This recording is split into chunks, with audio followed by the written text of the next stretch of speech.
So, is Euphoria a good show?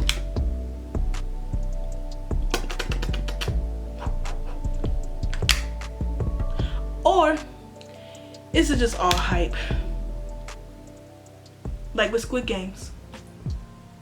Now, this is my first time posing a question like this on my channel because I'm one of those people that is an avid movie and show watcher, and I just know certain things that makes something a good movie, show, or what makes it a bad show or a bad movie. And you know what? You just have to pose a question sometimes because you don't want to always follow the hype, because sometimes you're kind of disappointed with what you see when you actually know better. But I'm not saying that someone shouldn't think that something's good. If you really think it's good, then cool. By all means, go ahead. You know, because if you can relate to the characters, by all means, they're doing their job on the show or the movie, whatever the case may be. They're doing their job to translate whatever's going through with that person onto the screen, so the viewer can assess whatever they want to assess with that. But the reason why I pose the question is because even though Euphoria has a great rating and everything, and there are a lot of people that are saying that they love Euphoria and everything, well, I look at what makes it a good show. And I ain't no professional critic. This is only from what I know and certain things that can make something good or not. So what you should look at when it comes to shows and movies, of course, is a story. And if the story is translated well on screen, and how far that character goes. They have things, in theater, and it translates. Why do I keep saying translate? It goes over into movies. So they could talk about round characters, flat characters, static characters, people who either change or they're just like they don't do anything. They're just there. They're flat. So look at all those things. And with Euphoria, well, it has a story, multiple stories, like Grand Army, which I like. I like seeing multiple stories, and not just only, just one highlighted story. Because, with supporting characters, you see, different storylines, but it won't be like highlighted like that. You see it from here and there. But of course, there's always the main character, and their story more than everyone else's. But with Euphoria and like shows like Grand Army, you see multiple point of views, and some of those point of views are weaker than others, and I'll get to that. So with the multiple stories and with the setting, does it translate well? Well, maybe I got something to tell y'all. I don't know what's going on with me. I think I took some of the drugs that rule. I'm just playing. And for one thing, I do not think that the show glorifies drugs. For one thing, with my, own opinion, I do not think this glorifies drugs, because it just shows what addiction looks like to someone who is depressed, who does not know who they are, like Rue, like a lot of people. So they go to something to quiet the voices in their head, quiet the demons that they're going through. And I don't think it glorifies drugs. I just don't think it does. Yeah. So anyways, does the setting go well with the characters and the story? Heck yes. Oh my gosh. I love the cinematography in Euphoria. That's, if you're an aesthetic type of person, aesthetic, cinematography, it goes together. So if you like aesthetics, if you're like, oh, that's a nice aesthetic, girl, look at that room, the plants and all that stuff, like whatever it fits with the person, it fits with the characters on the show, because it's not only moody, gritty, it is colorful, and it shows brightness and then dark colors, and it goes along with the characters on the show, like Jules for instance. Jules, she's a colorful person. She is very out there. Compared to Rue, she's just moody and just and it's just like edgy. And that's what it goes along with this show. And it reminds me of Moonlight. Moonlight, it portrayed the emotions on screen with how good the cinematography is. You know how the moonlight was covering up his face, and whew, oh my gosh, it was just beautiful. And what makes stories go along well is when the camera work and the editing and all of the things going along with the story works together. So just to watch it for the mood, you listen to, emo rapper, emo, whatever it is, you listen to things for your emotions. You look at Euphoria to show you the emotions on the screen. It does that perfectly. Now let's go to characters. Well, the characters, like I said, there are characters, storylines that can be stronger, and there are characters that just have weaker storylines to me. Like I said, anyone can relate to a character. So, there are point of views other than the grand scheme of it that can be biased, of course. But me, Rue, she's a main character, right? And she's going through her addiction. She's trying to, she's going through a certain identity crisis. Same thing with Jules. Same thing with Cassie. Same thing with, everyone, like teenagers do, go through some type of identity crisis, and the way they handle it is totally different than how someone else might handle it. So everyone is different. So Rue's problem is that she already was a shy girl, and she did not know how to get through all those things by herself. And then her father passes away, and she was really close to her father. So that's, latched onto her personality, and it latched onto it so strongly to the point where she became more addicted to drugs. And Euphoria season 2, you see it, and she relapsed because everyone was thinking that she was okay, but she relapsed. And then, man, oh man, even though I do not feel like Rue's story is as strong, because addiction wise, it shows you how troubling and battling addiction is so tough. That's why people say, oh my gosh, Rue gets on my nerves. No, that's really how addiction looks like, but she's a ghost character. She floats. So all the other stories are kind of like maybe stronger than hers, but she floats. But when she was going through this one moment of addiction, and it showed how she walked into the church on episode 4, and then the choir was singing, and the preacher hugged. It's giving me chills because it worked so well with her character as an addict. It worked so well together. It made me cry. And she was thinking of her father, and she was going through all of that. So even though Rue as a character, she didn't really develop, she didn't have really strong character development so far, from season 1 to season 2, she still has a power in how her emotions was translated on screen. So like I'm saying, cinematography is still going at it, and the way how, they're showing it, in the beginning of it, it was like literal masterpieces of her and Jules, and it showed, like their emotions, and through literal masterpieces, like paintings and everything, and they made it themselves. It was awesome. It was awesome, for real.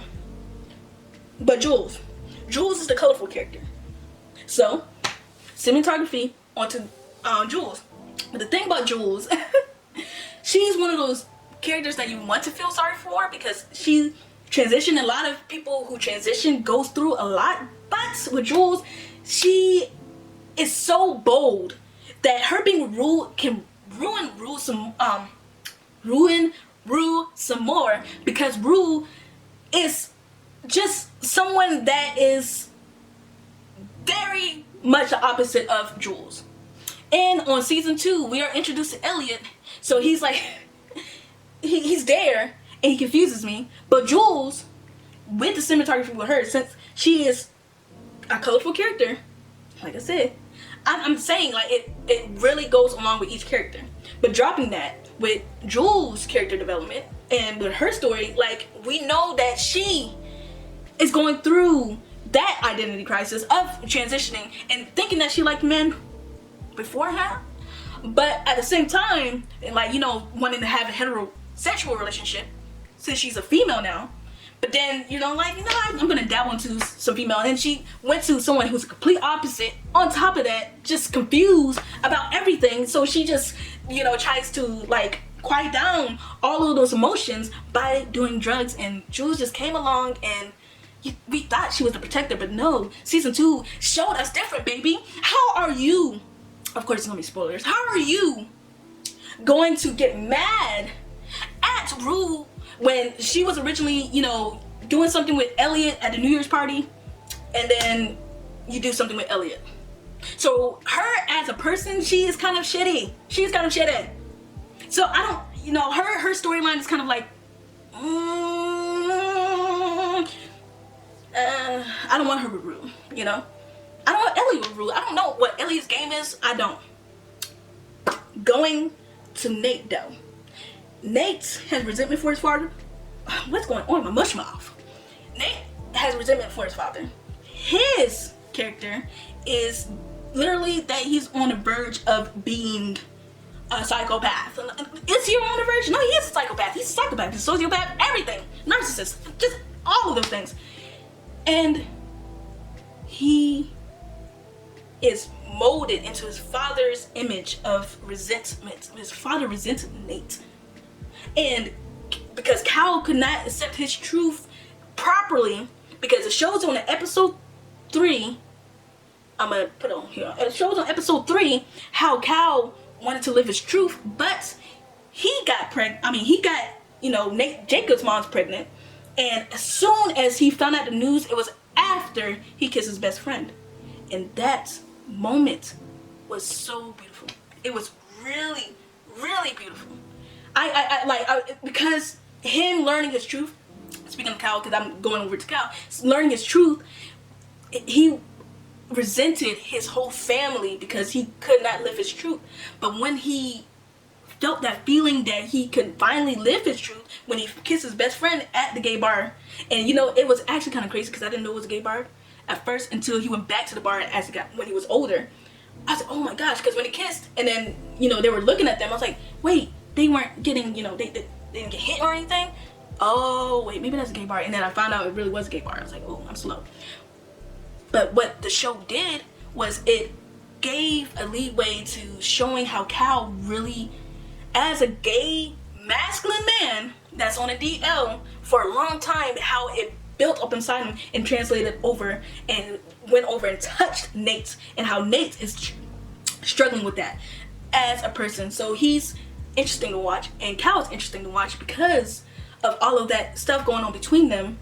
And you think it's a loving relationship, but it's actually, you know, like very love and hate between them. You know, they love each other to a certain degree, but they resent each other because they were trying to both find out something that they couldn't find out. Until Cal was like, F this. I am going to live my truth. I am tired of this. And he let every secret out. He's like, but you, Nate, you're mysterious. Hey. But it was a great moment of truth. Now, Cassie is someone who's insecure, and with her being in this type of already image of being over-sexualized anyways, because she has, you know, she has assets and everything, she's also insecure because she doesn't know herself enough to know that she can do better than Nate just because he's attractive. You know, Nate is going through something in his mind. He's kind of psycho. So Cassie doesn't really know her self-worth to really know that yeah, she can't do what she wants because she doesn't know. Same thing in a way with Maddie, but she's insecure because she thinks she's not capable of being loved. So she doesn't understand. She's confused. She's like, she already has confidence, but she's confused why, you know, Nate is not giving her the type of love that she needs. But yeah, with And then there's like flat characters, like with Ethan and Chris. They're flat. They're just there. They're just there for the people who are like highlighted on the show, but they're flat and actually pretty boring. Like, why are you guys here? And the Cat storyline, she's definitely going through identity crisis because she doesn't want to be this girl that Ethan wants her to be, because she's like, Ethan's too nice, he's a good guy, but he's boring, and I don't know how to tell him. That's really kind of like the struggle that a lot of females go through if they really want that masculine guy, but you know, they want that emotional support from the good guy, but they want someone more masculine, but he doesn't really have that emotional support that can give. And it's like we're struggling, but some girls are like, toxic, I'm gonna go over to toxic, yes, toxic. And you know, be miserable. I want the in-between, you know, be like a man and you know you have emotional intelligence. Yeah. So, but she doesn't know what she honestly wants. She just feels bad, but then she's kind of on the verge of just being like, fuck it. Ethan, get out of here. Yeah, just get out of her. So hers is just like a lot of girls that, you know, exploring their sexuality. That's hers. Not really much of a strong story, but yeah, not really much of a strong story. So with Fez though, Fez, he is such an OG type of character, because characters that have like, he's nonchalant, but you know that he's serious about who he cares for and who he wants to. Him and Ashtray are just like a perfect duo. That little boy is a G. And I looked at his Instagram, that boy's a boxer. Oh my gosh. That little boy can knock you out in real life too. But Fez, you know, Mac Miller look alike, and he's fine. He's fine. But no, Fez, he's honestly, with his story, you know, it shows it how he grew up with his grandma, and how his grandma was like pretty much a drug dealer, and then how they found Ashtray, and Ashtray grew up with them, and they just became like a perfect, like, dysfunctional family of the whole century.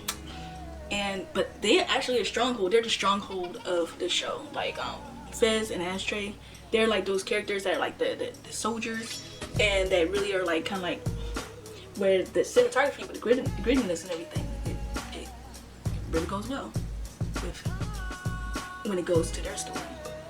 Same thing with Nate. Shows the darkness. It shows how much you can't really trust the guy. You know, he seemed like he could be a teddy bear, and it seemed like he could really just snap Cassie's neck. Like, Cassie does have an argument with him, and her, you know, she kind of like has a voice in a way, but I haven't watched episode 5, so I know there's some things that, you know, I know that Maddie finds out that her and Nate have been doing some things, but yeah, like, fuck Nate. What? Nate has nothing on me? I'm speaking as Cassie. Yeah. Wait. What am I doing? He said, Nate has nothing on me. He has nothing on me. I'm Cassie. I have everything. You need me. I don't need you. But I really feel like Fez's story, going back to Fez, he's just my favorite character, because maybe because he already has his shit together. He's most level-headed. But yeah, I really feel like Fez's story could really outshine everyone else's. Like, I really feel like it, because he's just one of those characters that is very likable. I'm not saying the other ones aren't. I don't know about oh yeah, I didn't mention Elliot. Elliot's character, since he is on season 2, he confused me because he helped Rue with her relapse, because they did some crack together, heroin, whatever, in the first episode, and then he was in Rue's life enough for Jules to find out, and Jules was like, oh, are you cheating on me, Rue? And Rue was like, no, and she was just being a jealous person, and she got so insecure to the point where she did something with Elliot. She kissed Elliot. It's like, well, Rue's not sexual enough for me. So, Elliot, Jules, go to hell. Go to hell, Jules. I don't. Why? Why? Rue loves you. She doesn't. Sometimes she might not know you're there. You might just be sitting there, and you might just look like shallow to her. But Jules, come on. You're. But yeah, when it comes to all of them, their stories are like teenagers. They're, you know, now of course it's kind of more over exaggerated, and I think it may have played better in a college setting. I don't know. Me personally, I'm tired of high school setting type shows, even though there are a lot of college setting type shows. Euphoria, I feel like maybe in a way would have done better in a college setting. Yeah, maybe it would have been a little bit more believable. I'm not saying that high school students don't do what they do with Euphoria, but it's just a lot of this stuff. It's just, where are your parents? But you know, we already know what one parent is, Kyle, and some other parents, but they, well, it's crazy. However, for a show when it comes to teen adolescence and trying to figure that out and it translating, I love translate, just don't get me wrong. But with all of these characters, right, it is expressed very well on screen how they are feeling. And like I mentioned with Rue, in that one scene with her dancing alone and with her going into that church building and how she was feeling so emotional about the loss of her father and the loss of herself. You know, she might not be in the strongest point of character development because of where she's at as Rue, as an addict. However, with a show like this that can show it, that's a point, that can show it so well, it really is beautiful. That's why I'm looking at it, because like I said, with Moonlight is a great film because it conveys the emotion with the great art of cinematography in the film. Like that one part where he's holding the boy up in the water, beautiful. That one part where the two boys are on the beach looking at each other, and just like it just looks, you're so isolated on that beach. Chills. The reason why it was one of the best kisses is because it was shown perfectly. Oh my gosh. So you think about it. Of what makes a good show or a movie is if it can be conveyed, and if the stories are good enough to, you know, you can build onto it, because these characters are buildable. Some of them are just like, I don't know where you're going. Like Jules, like you think she's the protagonist and you think Nate is the antagonist, but no, it's both of them. Why are you doing this to Rue? Why? You know she's in a vulnerable state. Why are you doing this to her? Because you're jealous? Because you're insecure? Because she doesn't do enough for you? How will you help her? What's going on? Yeah. But they're buildable, you know. Definitely since they're in a, you know, teenage setting, it could be both for teenage and on college student setting too. Like, it's very buildable. And I just want to see where it goes from here. And yes, I feel like if you are definitely in the state of adolescence, and maybe even if in the same state that these people are still going through in your adult age, yeah, it's a good show to watch. Because of how it is portrayed. Like I said, some storylines are weaker. Cat storyline to me is just like, okay. But someone could identify with her.